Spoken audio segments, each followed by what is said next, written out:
Hello everyone, आप सभी का स्वागत है हमारे चैनल पे। कैसे हैं आप लोग? मैं आशा करता हूं कि आप लोग ठीक ही होंगे। एग्ज़ाम की तैयारी बहुत ज़ोरों शोर से कर रहे होंगे। बच्चे लोग, आज का क्लास आप सभी के लिए मोस्ट इम्पोर्टेंट होने वाला है, क्योंकि आज की क्लास में आप सभी को मिलने वाला है 50 नंबर। तो जल्दी से इस वीडियो को ज़्यादा से ज़्यादा दोस्तों के पास शेयर करें, क्योंकि आज की क्लास में हम लोग सॉल्व करने जा रहे हैं मॉडल सेट 4, जो कि आपके एग्ज़ाम की दृष्टि से मोस्ट इम्पोर्टेंट क्वेश्चन होने वाला आज का क्लास। एक एक क्वेश्चन को बारीकी से डिटेल से देखेंगे और ट्रिक के साथ भी समझने वाले। पहला क्वेश्चन आपके स्क्रीन पे ये रहा। बहुत ही प्यारा सवाल है। ऐसी टाइप के क्वेश्चन पूछे ही जाते हैं आपके मैट्रिक के एग्ज़ाम में। क्या बोल रहा है? क्वेश्चन नंबर 1, निम्नलिखित में कौन परिमेय संख्या? परिमेय संख्या उसे कहते हैं जिसे P बट्टा Q के रूप में लिखा जा सकते हैं। अब पाई जो होता है हमेशा अपरिमेय संख्या होता है। पाई जो होता है हमेशा अपरिमेय संख्या होता है। और बी का ऑप्शन देखिए, √11। √11 इसे रूट से बाहर नहीं निकाला जा सकता, इसका मतलब ये भी क्या है? अपरिमेय संख्या। सी देखिए, √16/25। √16/25। अगर 16 को हम लोग वर्गमूल निकालते हैं तो 4, और 25 का वर्गमूल निकालते हैं 5, तो 4/5। तो 4/5 या क्या है? P बट्टा Q आया। P बट्टा Q आया, इसका मतलब क्या है? ये हो गया अपरिमेय संख्या। और डी में देखिए, डी में कुछ गलती हुआ, लेकिन क्वेश्चन में ये डी में कुछ गलती है।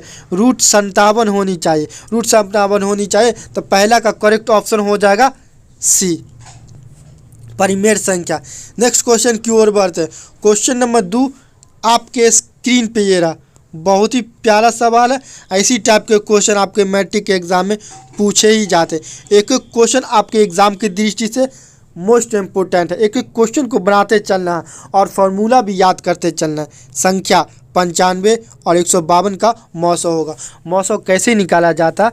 मतलब उसका फैक्टर करते हैं दोनों संख्या का, और जो फैक्टर में कॉमन हो, जो दोनों में कॉमन, उसे क्या बोलेंगे? मौसो। आइए 95 का फैक्टर करते हैं। 95, 19, अब 5 क्या हो जाएगा? 95। चलिए 152, 19 8 152।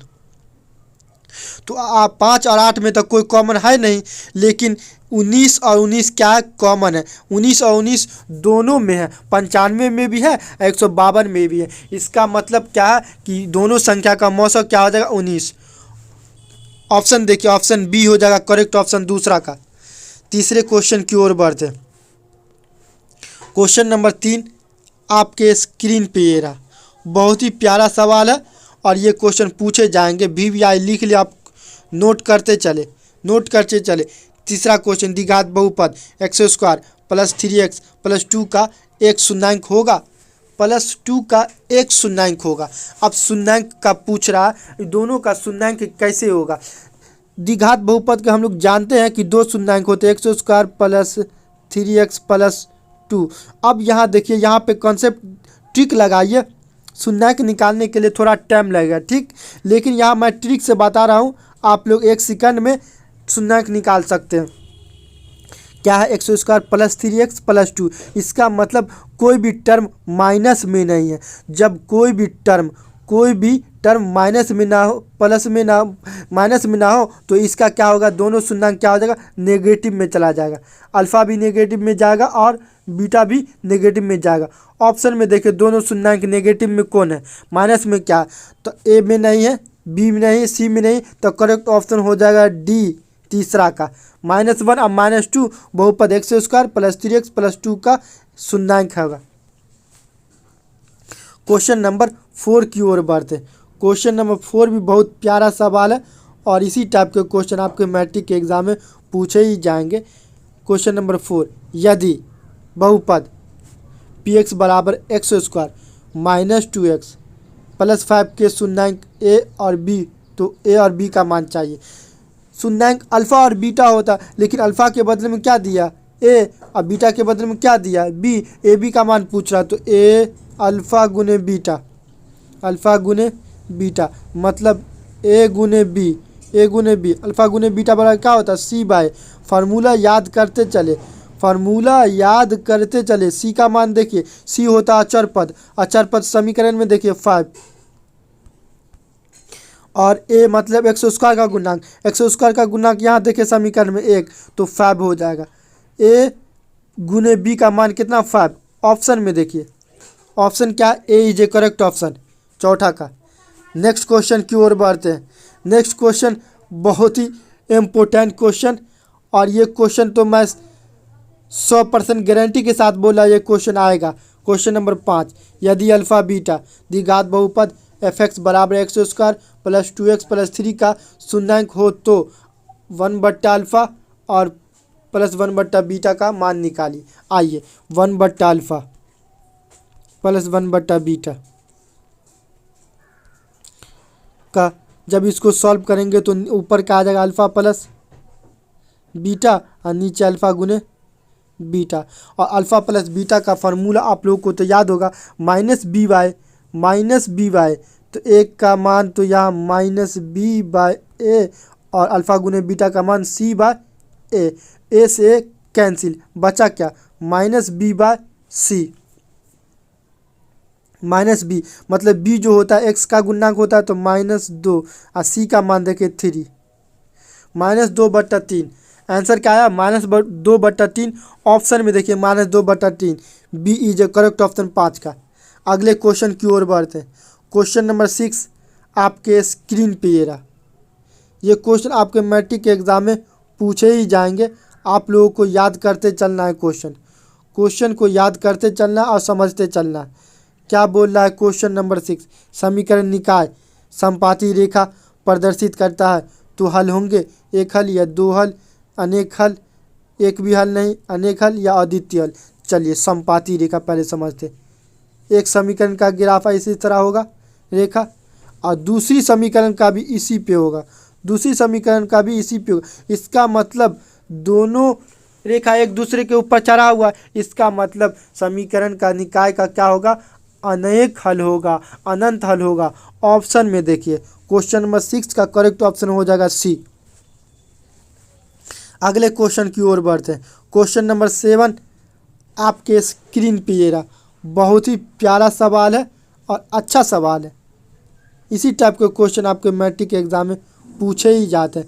7 द्विघात समीकरण 2x² - 4x + 3 बराबर 0 का एक विवेचक होगा। का विवेचक बोला, विवेचक बोलते हैं डी को, क्या बोलते हैं, डी को, डी को बोलते हैं विवेचक। डी का तो फार्मूला आप लोग को तो याद होगा, b² - 4ac, यह नहीं याद है तो नोट करते चले। फार्मूला के बिना 100 में 100 नहीं आने वाला, फार्मूला को नोट करते चले। d बराबर b² - 4ac। बी का मान देखे बच्चे लोग, बी का मान यहाँ एक्स का गुणांक होगा, तो -4, 4 का गुणांक 16, 4 का स्क्वायर 16, -4 का स्क्वायर भी 16 हो जाएगा, -4ac। 4 ए के बदले में देखिए, ए के बदले में क्या है 2, और सी के बदले में क्या है अचर पर 3, 4 दूना 8, 3 को 24, 24 में से 16 गया -8, 24 में से 16 गया -8। डी का मान क्वेश्चन बोल रहा था विवेचक क्या होगा, विवेचक होता डी का मान -8।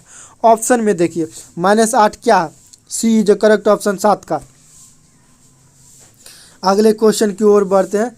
क्वेश्चन नंबर 8 बहुत ही प्यारा सवाल है और समांतर श्रेणी से लिया गया, समांतर श्रेणी से ये सवाल लिया गया। समांतर श्रेणी मतलब एपी से लिया गया, और एपी से आपके मैट्रिक के एग्जाम में हर साल 5 से 10 नंबर पूछे जाते हैं। क्वेश्चन नंबर 8 समांतर श्रेणी एपी 3, 3 + √2, 3 + √2, 3 + √2 का सार्वंतर होगा। मतलब बोल रहा कॉमन डिफरेंस, मतलब दो पद के बीच का डिफरेंस पूछ रहा है, तो दो सार्वंतरों को क्या बोलते हैं हम लोग, डी। डी का फार्मूला क्या होता है बच्चों लोग, a2 - a1, a2 - a1। Formula याद करते चले, फार्मूला को याद करते चले, नोट करते चले, फार्मूला को डायरी में नोट करते चले, कॉपी में नोट करते चले। a2 का मान देखिए, यहाँ दूसरा पद, दूसरा टर्म 3 + √2, 3 + टू और ए वन का मान देखे बच्चे लोग, यहाँ 3 है, पहला टर्म 3, तो 3 से 3 क्या होगा फ्री, बचा क्या √2, बचा क्या √2। डी का मान कितना निकल गया, सार्वंतर कितना निकल गया √2। ऑप्शन में देखिए, ऑप्शन 8 का सी जो करेक्ट ऑप्शन सार्वंतर। अगले क्वेश्चन की ओर बढ़ते हैं। क्वेश्चन नंबर 9 बहुत ही प्यारा सवाल और बच्चा वाला सवाल। बच्चा वाला सवाल इसलिए कहते हैं कि बच्चा वाला सवाल फार्मूला ही होता है, डायरेक्ट फार्मूला ही पूछ दिया गया। मैं आप लोग से हाथ जोड़ के रिक्वेस्ट कर रहा हूँ कि फार्मूला आप लोगों को जुबान पे रटा होनी चाहिए हर एक चैप्टर का। ये देखिए एपी का फार्मूला पूछ दिया, यदि समांतर श्रेणी का प्रथम पद ए, ठीक है भा, सार्वंतर डी, ये भी ठीक है भा, तो एनवा पद होगा। एनवा पद मतलब एनवा पद आपको पता रहेगा तभी तो आप निकालेंगे एनवा पद। एनवा पद का फार्मूला होता है ए प्लस ए मतलब प्लस और n-1 into D, n-1 into D, ये हो गया एनवा पद का फार्मूला। फार्मूला याद करते चले और नोट करते चले। ऑप्शन में देखिए, ऑप्शन में ए प्लस n-1 इंटू डी मतलब करेक्ट ऑप्शन हो जाएगा 9 का ए। अगले क्वेश्चन की ओर बढ़ते हैं। ये देखिए बच्चा वाला क्वेश्चन पूछ दिया। क्वेश्चन नंबर 10 बच्चा वाला सवाल, बउआ वाला सवाल इसको बोलते हैं, बउआ वाला सवाल। क्वेश्चन नंबर 10 1/√3 किसके मान के बराबर। ये देखिए ये भी फार्मूला है। मैं आप लोग को हाथ जोड़ के रिक्वेस्ट कर रहा हूँ कि फार्मूला हर एक चैप्टर का याद होनी चाहिए। 1/3 किसके बराबर होता है, तो साइन में तो होता नहीं 1/3, कॉट में होता है, लेकिन tan 30 डिग्री का मान होता है 1/√3।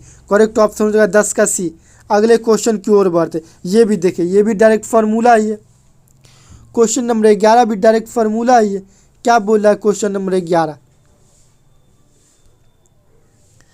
क्वेश्चन नंबर 11 क्या बोल रहा है देखिए, यदि कॉसेक थीटा बराबर 2/√3 तो थीटा का मान होगा, तो कॉसेक थीटा मतलब इसका मतलब होता है 60 डिग्री का बराबर साइन 60 डिग्री, तो कॉस साइन का कॉसेक साइन का उल्टा होता है, तो कॉसेक 60 डिग्री के बराबर होगा।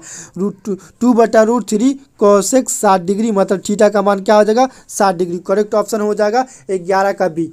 अगले क्वेश्चन की ओर बढ़ते हैं। क्वेश्चन नंबर 12 आपके स्क्रीन पे ये रहा।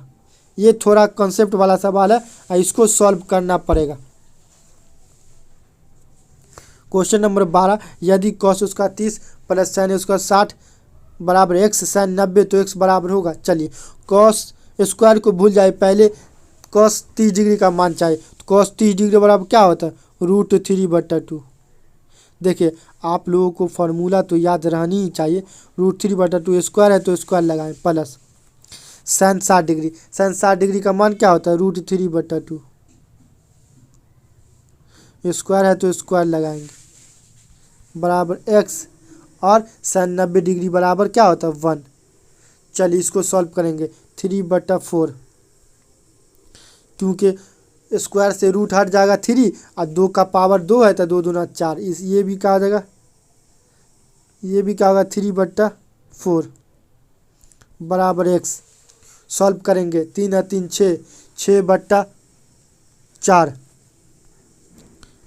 6/4। इसका मतलब क्या 2 तिया 6, 2 तिया 6 और 2 दूना 4, 3/4। 3/4 ऑप्शन देखिए, ऑप्शन 3/2 सॉरी 3/2 करेक्ट ऑप्शन हो जाएगा डी 12 का। अगले क्वेश्चन की ओर बढ़ते हैं। ये भी देखिए ये भी फार्मूला ही पूछ दिया।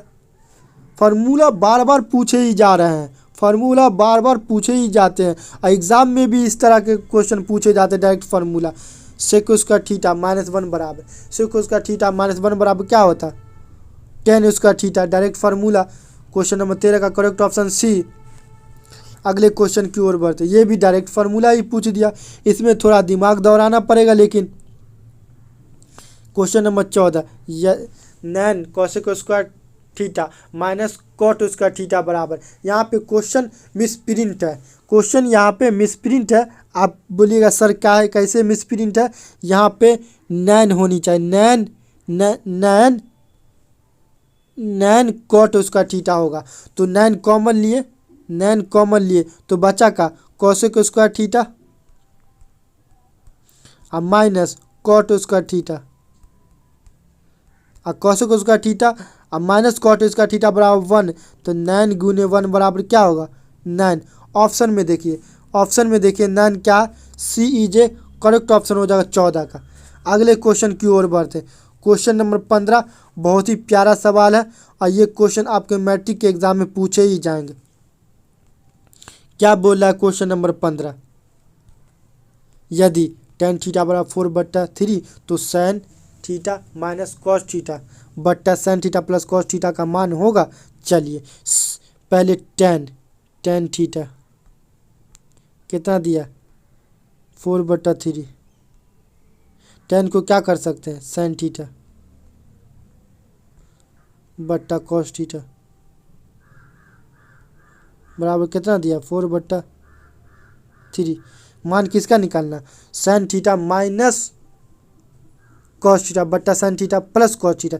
चलिए sin थीटा के बदले यहाँ पे क्या आएगा 4 और कॉस थीटा के बदले में क्या आएगा 3।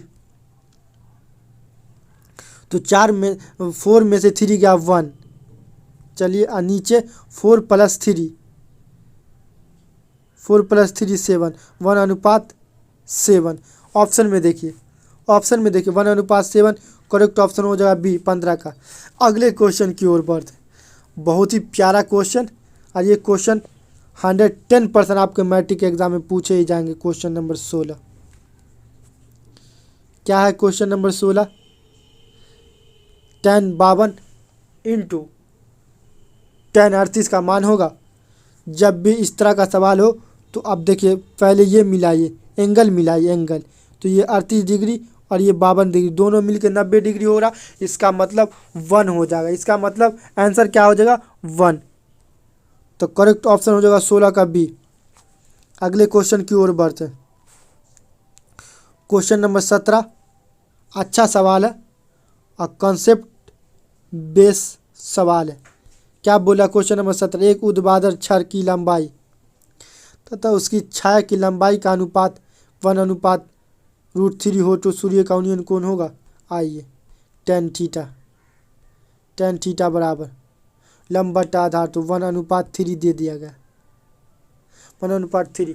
तो tan में 1/√3 किसके बराबर होता है tan 30 डिग्री के बराबर होता है tan 30 डिग्री। तो tan से tan कैंसिल, थीटा बराबर कितना 30 डिग्री, थीटा बराबर कितना 30 डिग्री। करेक्ट ऑप्शन हो जाएगा ए। अगले क्वेश्चन की ओर बढ़ते हैं। क्वेश्चन नंबर 18 आपके स्क्रीन पे ये रहा। बहुत ही प्यारा सवाल है और इसी टाइप के क्वेश्चन आपके मैट्रिक के एग्जाम में पूछे ही जाते। क्या बोल रहा है क्वेश्चन, एक भवन के शिखर से 30 मीटर की दूरी पर स्थित एक गमले का अवनमन कोण 30 है तो भवन की ऊंचाई ज्ञात कीजिए। आइए पहले हम लोग एक भवन बनाते। मान लेते ये भवन है, इसके शिखर ऊपर से एक गमला रखा हुआ है तो बोला गमले का अवनमन कोण कितना है 30। अवनमन कोण ऊपर बनता है तो ये अवनमन कोण 30 दे दिया गया। इसका मतलब ये भी 30 डिग्री हो गया और कितना मीटर दूर है 30 मीटर दूर है 30 मीटर दूर है, ये मीटर हो गया और ये डिग्री हो गया। तो बोल रहा भवन की ऊंचाई। आइए भवन की ऊंचाई निकालते हैं। तो ये कर्ण और लंब का रिलेशन, तो साइन का रिलेशन हो जाएगा साइन थीटा लंब बट्टा कर्ण, तो साइन 30 डिग्री बराबर साइन थीटा लंब बट्टा कर्ण। तो लंब का मान x निकालना और कर्ण का मान दिया गया कितना 30, कितना दिया 30। तो साइन 30 डिग्री का मान कितना होता है बच्चे लोग 1/2 x/30 तो 2 इकाई 2 15 दूना 30, मतलब x का मान कितना निकल गया 15। x का मान कितना निकल गया 15। तो भवन की ऊंचाई x है तो भवन की ऊंचाई कितना 15 मीटर। ऑप्शन में देखिए बच्चे लोग, ऑप्शन में देखिए, ऑप्शन हो जाएगा करेक्ट ऑप्शन 18 का डी। अगले क्वेश्चन की ओर बढ़ते। क्वेश्चन नंबर 19 आपके स्क्रीन पे ये रहा। बहुत ही प्यारा सवाल है और बहुत ही बढ़िया सवाल है। क्वेश्चन नंबर 19, बिंदु 4-3 किस चतुर्थांश में रिक्त है? आइए फिगर बनाते हैं। इसको बोलते हैं वाई एक्सिस, नाम डालिए। और इसको बोलते हैं एक्स एक्सिस, नाम डालिए। चलिए, तो एक्स का मान प्लस में है, इसका मतलब क्या? एक्स का मान प्लस में, ये इसमें चला जाएगा, इसमें। और वाई का मान माइनस में है। एक्स का मान प्लस और वाई का मान माइनस। ये प्रथम क्वाड्रेंट, ये सेकंड क्वाड्रेंट, ये थर्ड क्वाड्रेंट। और इस क्वाड्रेंट का नाम तो आप लोगों को याद ही हो गया होगा, ये फोर्थ क्वाड्रेंट। तो क्या है? एक्स का मान प्लस और वाई का मान माइनस, फोर्थ क्वाड्रेंट में। ऑप्शन में देखिए चतुर्थीय चतुर्थांश, मतलब करेक्ट ऑप्शन हो जाएगा डी 19 का। अगले क्वेश्चन की ओर बढ़ते हैं। अगला क्वेश्चन भी थोड़ा कॉन्सेप्ट वाला सवाल है। क्वेश्चन नंबर 20, बिंदु 3,4 को वाई अक्ष से दूर है। वाई अक्ष से दूर है, चलिए फिगर बना लेते हैं। ये होता है वाई एक्सिस, अभी बताएं, इसको बोलते हैं एक्स एक्सिस।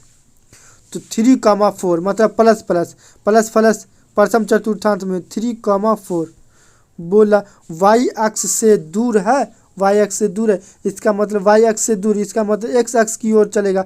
तो एक्स अक्ष का मान कितना है? 3। तो 3 है। वाई अक्ष से दूर कितना हो जाएगा? 3। करेक्ट ऑप्शन हो जाएगा 20 का सी। अगले क्वेश्चन की ओर बढ़ते। अगले क्वेश्चन भी बहुत ही प्यारा है और दूरी सूत्र का कुछ पूछ रहा है। 21, बिंदु 2,3 और -3 2,3 के बीच की दूरी। आइए इस बिंदु को मान लेते हैं P और इस बिंदु को Q। तो पी क्यू बराबर क्या होगा? पी क्यू बराबर फार्मूला डालिए, √x1 - x2 का whole square plus y1 - y2 का होल स्क्वायर। फार्मूला याद करते चलिए। दूरी सूत्र का फार्मूला x1 - x2 का whole square plus y1 - y2 का होल स्क्वायर। चलिए x1 के जगह पे पहले कोऑर्डिनेट का 2 डालिए, 2, और दूसरे कोऑर्डिनेट का भी माइनस, तो माइनस माइनस प्लस, चलिए स्क्वायर प्लस y1 के जगह पे पहले कोऑर्डिनेट का मान डालिए, तो 3, और दूसरे पॉइंट में y कोऑर्डिनेट का -3 का होल स्क्वायर। तो 3 - 3 0 हो गया, और 2 दूना 4, 4 का स्क्वायर। इसका मतलब 4 बाहर आ जाएगा, 4 बाहर आ जाएगा, क्योंकि रूल बोलता है जब किसी संख्या का स्क्वायर रूट के अंदर हो तो वो संख्या बाहर आ जाता है। तो बिंदु 2,3 और -2,3 के बीच की दूरी 4 मीटर, जो भी कहिए 4 करेक्ट ऑप्शन हो जाएगा बी 21 का। अगले क्वेश्चन की ओर बढ़ते। अगला क्वेश्चन बहुत ही इजी सवाल और बच्चा वाला सवाल है। क्या बोल रहा है क्वेश्चन? 22 बिंदुओं A 4,5 B 6,5 को मिलाने वाली रेखाखंड का मध्य बिंदु। आइए ये रेखाखंड है, इसको मान लेते हैं P और इसको मान लेते हैं Q। और मध्य बिंदु मतलब बीच का पॉइंट निकालना, तो इसका फार्मूला होता है मध्य बिंदु का फार्मूला। इसको मान लेते R, तो मध्य बिंदु का फार्मूला होता है x1 + x2/2 y1 + y2/2 कोष्ठक घेर देंगे। x1 मतलब a के कोऑर्डिनेट में x का मान, और x2 मतलब v के कोऑर्डिनेट में x का मान। तो 6, 4, 10, 10 का आधा कितना? 5। चलिए अब देखिए, फिर y1 देखिए, a के पॉइंट में y1 का मान कितना? 5।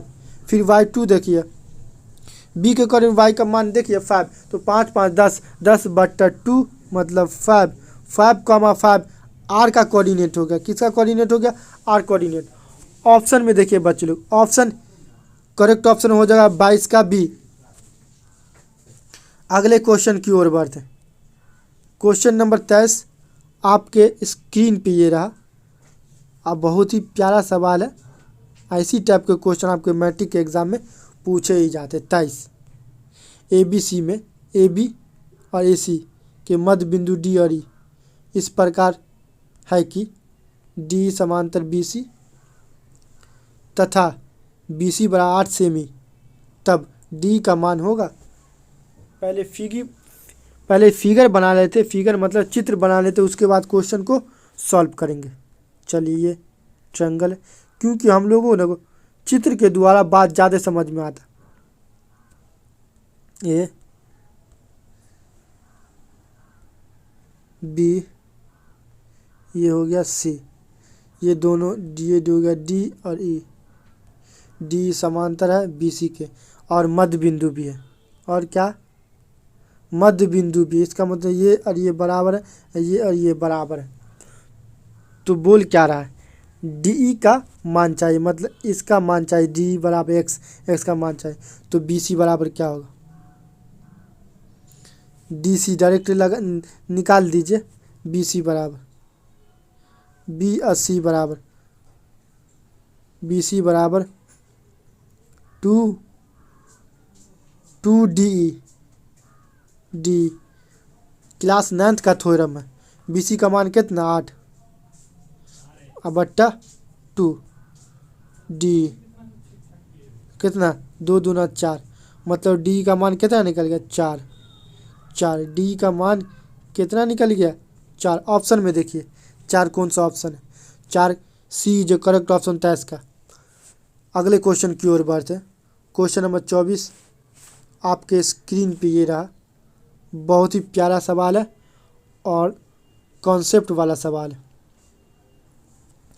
देखिए बच्चे लोग, क्वेश्चन नंबर 24, किसी त्रिभुज के तीनों माध्यिकाओं को मिलाने पर को कहा जाता है। आइए फिगर के द्वारा हम लोग समझते हैं। ये त्रिभुज है, इसकी पहले एक से माध्यिका मिला D, और B से माध्यिका मिला E, और E से माध्यिका मिला। तो ये तीनों पॉइंट जो यहाँ मिला इसको क्या बोलेंगे, अंतःकोण या मध्य कोण या लंब कोण या फिर बाह्य कोण। तो कोण का तो बात ही नहीं होगा, तो एक क्रॉस हो जाएगा और D क्रॉस हो जाएगा। अब केंद्र का बात कर रहा है, लंब कोण तो होगा नहीं, तो करेक्ट ऑप्शन हो जाएगा मध्य कोण। 24 का करेक्ट ऑप्शन B मध्य कोण। अगले क्वेश्चन की ओर बात करते हैं। अगला क्वेश्चन कॉन्सेप्ट वाला सवाल, और क्वेश्चन को समझिए, एक एक क्वेश्चन को समझते चलिए। क्या बोल रहा है अगला क्वेश्चन, 25 आकृति में, आकृति मतलब चित्र नीचे दिया गया AB 3.4। चलिए BD कितना 4, BD कितना 4, BC कितना 10, पूरा 10 है तो BD 4 है, तो ये क्या 6। तो क्या बोल रहा है, AC का मान चाहिए, AC बराबर x।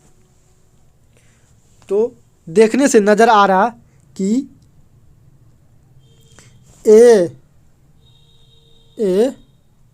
ABD समरूप है त्रिभुज ADC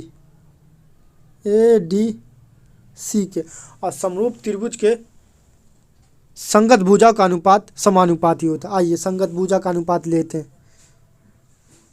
AB बट्टा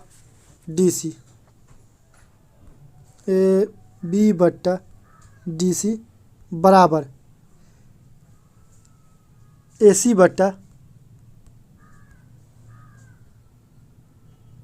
DC नहीं, यहाँ पे BC होगा, यहाँ पे BC होगा, BD होगा, बराबर AC बट्टा DC। अब होगा, देखिए जिसका जिसका मान डालना है डालिए। तो ये कितना, AB कितना 3.4, और BD कितना 4, और AC का मान x, और DC का मान 6। चलिए सॉल्व करते हैं, इसको सॉल्व करते हैं। 3.4 बट्टा 4 x बट्टा 6। देखिए काटिए, 2 से कटेगा, 3 दूना 6, 2 दूना 4। चलिए फिर ये ऊपर नीचे कटेगा, 2 एका 2, 17 दूना 34, मतलब 1.7। चलिए 17 तिया 51, x का मान कितना 51 मतलब 5.1, 51 मतलब 5.1। x का मान मतलब AC का मान कितना 5.1 आया, 5.1। ऑप्शन में देखिए 5.1 क्या है? ऑप्शन 25 का ऑप्शन देखिए 5.1 करेक्ट ऑप्शन हो जाएगा ए 25 का। दोस्तों यह वीडियो कैसा लगा कमेंट में हमें बताइए। यदि आप लोग मेरे चैनल पे नए हैं तो प्लीज़ सब्सक्राइब करके बेल आइकन घंटी दबा दें ताकि हमारी नई वीडियो का नोटिफिकेशन सबसे पहले आप तक पहुंच सके। जय हिंद, जय भारत।